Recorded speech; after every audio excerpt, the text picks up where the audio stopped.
Goeiedag! Good day, fellow South Africans and citizens of the world. Now, this expropriation of land without compensation, is it legal or is it not? Is it a complete dishonest theft of people's private land? That's what the subject of this video is. But let's start off with a video where you can see the ANC members and EFF members celebrating in Parliament the formation of a special committee who's going to finalise this bill for the expropriation of land without compensation. Here we go.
Okay, amending Section 25 of the Constitution is officially before Parliament again after National Assembly passed a motion on Thursday to establish an ad hoc committee to draft an amendment to allow expropriation without compensation.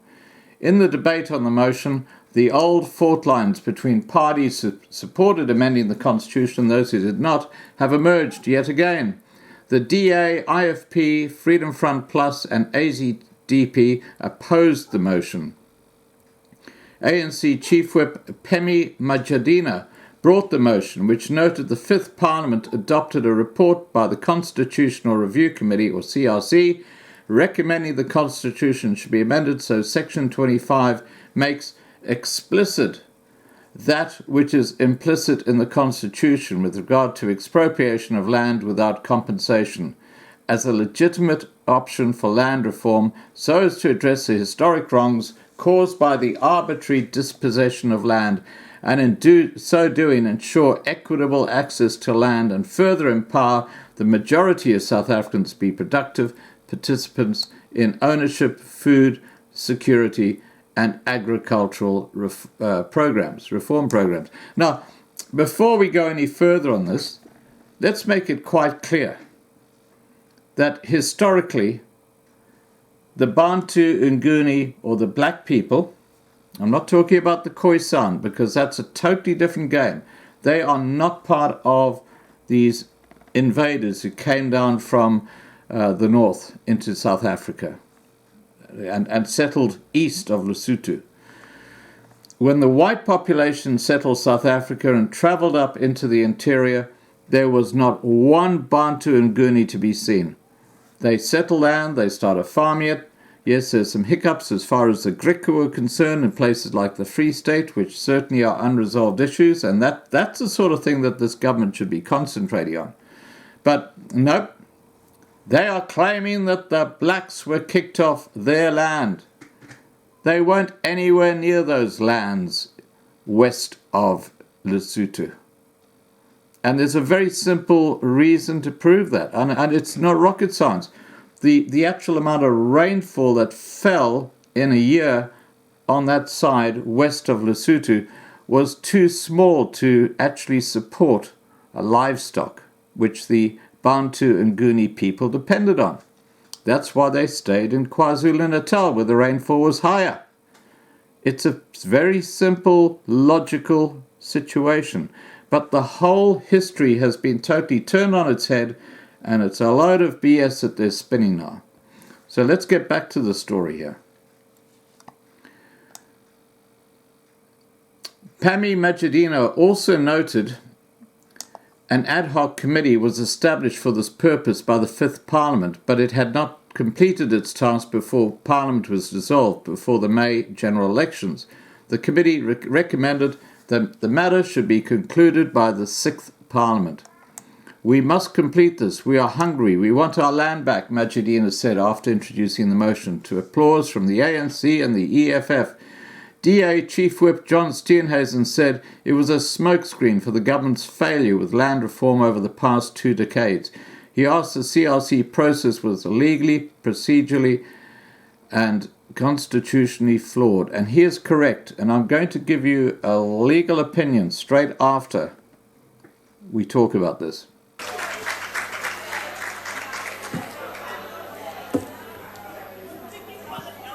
Thank you very much, House Chairperson. House Chairperson, the Democratic Alliance will not be supporting the motion on the order paper as it appears today, because what this motion is today is the greatest hoax perpetuated on the people of South Africa. Let's be very, very clear. South Africa suffers desperately from a history of systemic exclusion of black people from land ownership in South Africa through a variety of discriminatory laws. And that is the truth. And you can trace it back with legislative dispossession of property and ownership in South Africa. What this has done is it's left many, many black South Africans particularly without security of tenure, without ownership of land. And we fully support efforts to ensure that we have redress and redistribution of land in South Africa. We have to put land in the hands of more previously disadvantaged South Africans. But the problem with this motion is twofold. First of all, it's premised on a constitutional review committee which itself is legally, procedurally, and constitutionally flawed. You cannot have a consultation process that culminates in a report that ignores over 600,000 written submissions because they weren't to the liking of what you wanted to achieve. That is not consultation. That is not consultation. That is a farce. It says we had a predetermined outcome, we asked people to give their opinions, and then we disregarded them anyway. It completely ignored the overwhelming amount of oral submissions held by the committee here in Parliament, where by far the majority showed very clearly that they were against the amendment of the Constitution. It ignores the fact that people like Judge L.B. Sachs have said, and I quote, "Far from being a barrier to radical land redistribution, the Constitution in fact requires and facilitates extensive and progressive programs of land reform. It provides for constitutional and judicial control to ensure equitable access and prevent abuse." And as I said the other day, this plaster that you're trying to use to fix this problem is a smokescreen to the government failure of the last 2 decades. It doesn't address the root causes of why land reform and land restitution in South Africa is not working and why it has not moved at a pace to ensure that we have land in the hands of more previously disadvantaged South Africans. It will also have serious unintended consequences for our economy. Most agricultural land is bonded and will have impacts on the financial services in South Africa. There's also no such thing, including VBS Bank, it'll have an impact on them as well. There's no such thing. Members, order. There's no such thing as expropriation without compensation, because what the government expropriates without compensation will be paid for by the negative effects on the economy. And if you want to see the end road of what you want to do here today, have a look at Venezuela, biggest human displacement in human history, biggest displacement in human history. Go and have a look. Go and have a look at what happened in Zimbabwe when your beloved Robert Mugabe went down the same road, ended up with them. They're actually doing the opposite now in Zimbabwe because they realize the folly of their ways. But let's be serious. Let's get past this hoax, because now you're going to wait till March next year, which is the rising date of this committee reporting date, to actually grapple with this problem. This problem is far more urgent than that. And if this House and this government was really serious about land reform and land restitution, we would be sitting here over the recess period processing the expropriation bill, No special majority required, no amendment to the Constitution. We could do it in 3 months here in Parliament. If this government was serious about restitution and redistribution, we would speed up the hundreds of thousands of land claims that remain unprocessed in South Africa. We could do that easily.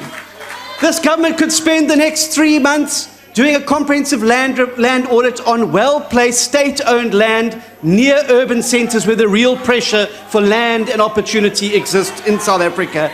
And this government would sit for the next 3 months, and this House would sit for the next 3 months, giving people title in tribal trust land so that they own the land that they live and work. That is what a serious party would do if it was cared about land reform and land redistribution. This is a hoax, and the people of South Africa are going to see through it pretty soon. The EFF. Order, honourable members. Thank you very much, House Chair. One of the guiding lights of the EFF is Frantz Fanon, whose birthday it was on the 20th of this month, once told us that each generation must, out of relative obscurity, discover its mission, fulfill it, or betray it. Today, once more, Chairperson, we are called upon to forget our petty political differences and to forge a united front to fulfill not only this generation's mission, but mission of generations past and generations to come. The resolution of the land question in South Africa transcends this generation. It will come after us to prosper on our land. No one has been better placed as we are to, for once and all, change the constitutional superstructure of the country to reflect the pain from where we come from as black people, and the glory which awaits us if we are bold enough, brave enough, daring enough, and progressive enough. Section 25 of the Constitution, as currently stands, draws a moral equivalence between the rights of the dispossessed and the rights of the dispossessor. It makes the settler equal to the dispossessed native. It brushes out the pain of dispossession. It requires the dispossessed to pay the dispossessor for the land that was acquired brutally. The Sixth Parliament has rare opportunity to redress all these past wrongs, to allow the natives who have lost so much to reclaim their dignity back by getting our land back. As we have led this process before, we will lead it again. The property clause must and will be amended, and the land will be expropriated without compensation for equal redistribution and use. No longer shall we have a tiny circle minority owning the bulk of land in South Africa. No longer shall we be treated as slaves in our own land. Never. The EFF will participate in the ad hoc committee to make sure that the ANC does not even introduce artificial amendments, because we are here to make sure that we get our land back to the rightful owners, which is the black people. Amandla. The IFP. What this motion is, it is the greatest hoax perpetrated on the people of South Africa, Steenhuisen said. EFF MP Shlengiwe Munkalipi said, an amendment to Section 25 would reflect the pain where we came from as black people. You know, as black people, you just totally did each other over. That's historically correct. And you still do it today. It's happening right now in the townships. Nothing has changed. And the whites actually came in to South Africa and they kind of settled things down because they brought in the laws. They brought in things like the policing. they brought in the judicial system. And that kind of brought the violence out of the equation when it came to the Bantu and Nguni nations. But what's happening now in South Africa is the law is so disrespected, the police are so friggin' useless, that it's reverting back to how it used to be before 1652, which is a hugely concerning issue.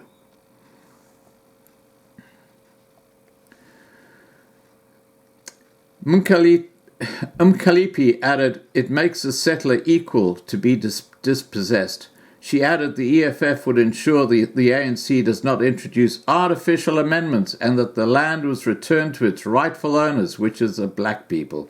IFP MP Elfas Buthelezi said there was need to be justification for amending the Constitution. The Constitution has not failed our people. It is the policies of this government that have failed our people, he added. Freedom Front Plus leader Peter Groenewald said while the ANC said they wanted expropriation without compensation with strict preconditions, the EFF was more honest. The EFF is more honest than the ANC. For them it is an ideological issue because they say they want the land. He said sometimes it was difficult to tell whether the EFF and the ANC were fighting or in love. Groenewald added the motion should have been named the motion to destroy the economy and the future of South Africa. Well said. Just a few words. It sums it up. ACDP MP Steve Swart noted that the experts who made presentations to the previous ad hoc committee advised tread carefully in amending the Constitution. Good MP Sean August said Section 25 in its current form made provision for expropriation. Public land must be used for public good, he added. NFP MP Manzoor Sheikh Amam said while his party has supported an amendment, it should be done in a way that does not disadvantage anyone. Two wrongs do not make a right, he added.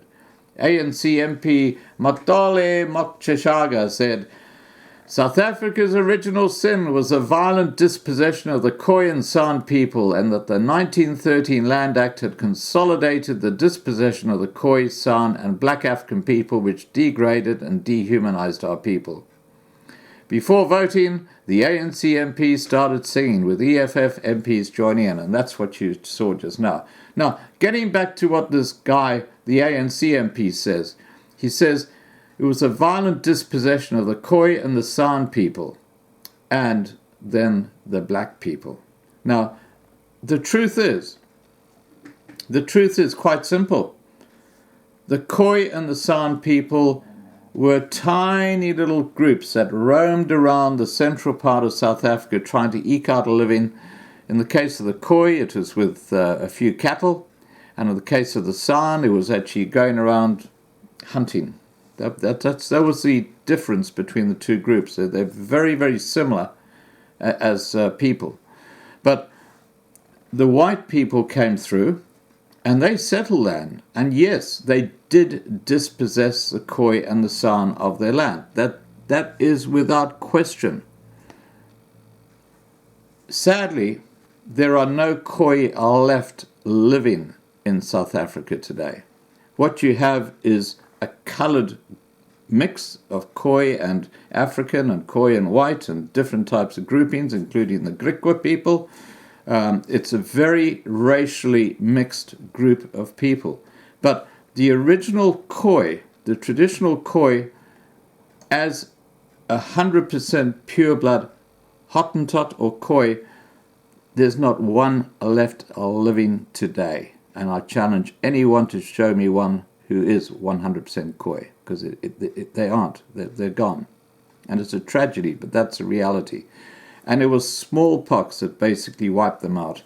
And yes, smallpox was a disease brought in by the white people. The Khoi people had never, ever come in contact with smallpox before, so their bodies were totally defenseless, and that's what killed most of the Khoi people in the 1800s, and that's historically correct.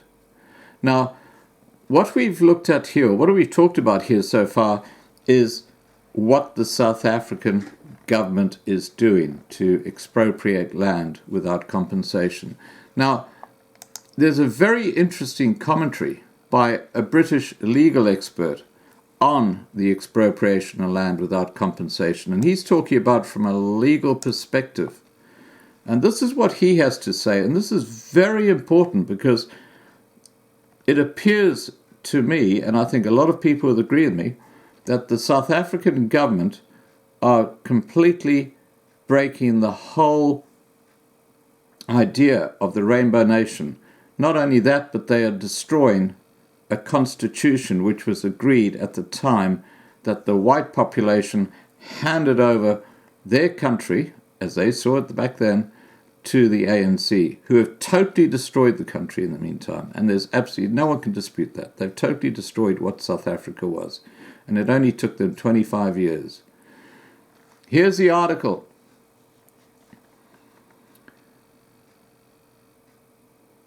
Mark Philip Malcolm Horn, who is a London barrister, writes, "No one does business with a thief, and no one extends credit to a thief.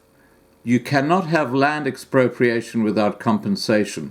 It is illegal in international law. It is contrary to a dozen treaties that South Africa has signed and ratified. As such, it is a principle that is also enshrined in South African domestic law. You cannot change the constitution, therefore, to make it legal. Treaty law is superior law. It always applies. The proposal, if directed at land held by the white community, would also contravene half a dozen international treaties, notably those condemning apartheid, that South Africa, since the ANC took power, has signed and ratified." The same argument applies above, but now with the ironic twist that any such initiative would result in the ANC being condemned under international law for actions that the world would condemn as being racist. So no, it cannot be done. When Mugabe tried this, the point was litigated. There were legal conclusions. Now Mugabe pushed ahead. So what happened? Well, the claims for illegal expropriation still are valid in law. At some point, the Zimbabwean government will need to pay them. The consequence of their illegal policy is not forgotten with time. If they ever want to be reintegrated into the global community, they will need to pay. As to the consequences of such a policy, Zimbabwe is a good example. There are no sanctions on Zimbabwe. That is a myth. The only sanctions are those targeted on Mugabe and a few of his associates, and they are in place because of the human rights abusers. The economy has crashed there.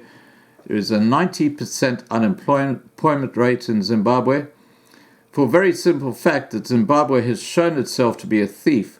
No one does business with a thief, and no one extends credit to a thief.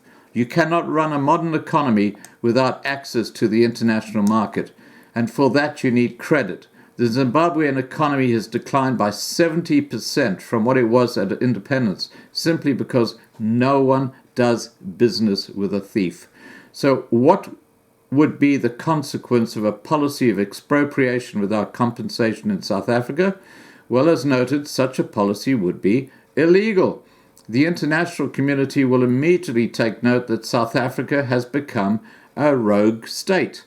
That is not too much to worry about. It's just political. There are plenty of rogue states around the world. What would happen, however, in terms of South Africa's access to the international markets is of far more concern. South Africa would have signaled that property rights are insecure. That will mean that international investment in South Africa would come to a screeching halt. This has been happening for many years in any event. That is why South Africa is now ranked number 7 in gold mining when it used to be number 1. It is why South Africa has a 27% unemployment rate and a 50% youth unemployment rate. So the response could well be, who cares? We do not need their investment. That may well indeed be true. But that is not where the real crisis occurs. South Africa needs access to international finance markets because it has a trade and budget deficit. It needs access to international finance markets to pay for its bloated public sector and to pay social grants to all those unemployed people. To raise that money, it needs the banks. Now, this is where the consequences of a policy of expropriation without compensation hits home. Banks have, as is the nature of banking, highly leveraged balance sheets. They lend as multiples of the assets they actually have. They need to conform with the Basel's ratios. If they have a rise in bad debt, they can easily wipe out their balance sheets. They then can become bankrupt and they collapse. So what do you think will happen if land is expropriated without compensation to the banks? The answer is they will see a rise in bad debt and they will collapse. That is not the end of the story. South Africa has seen its black population rise from approximately 2.5 million in the mid-19th century to its current level of 50 million. That 2.5 million may be taken as a sustainable level of the black population without the benefits of colonialism and of modern agriculture. The 2.5 million number is important because only 13% of South Africa is suited for agriculture, and only 3% is high-quality agricultural land. The vast majority of South African agricultural land requires the application of modern technology.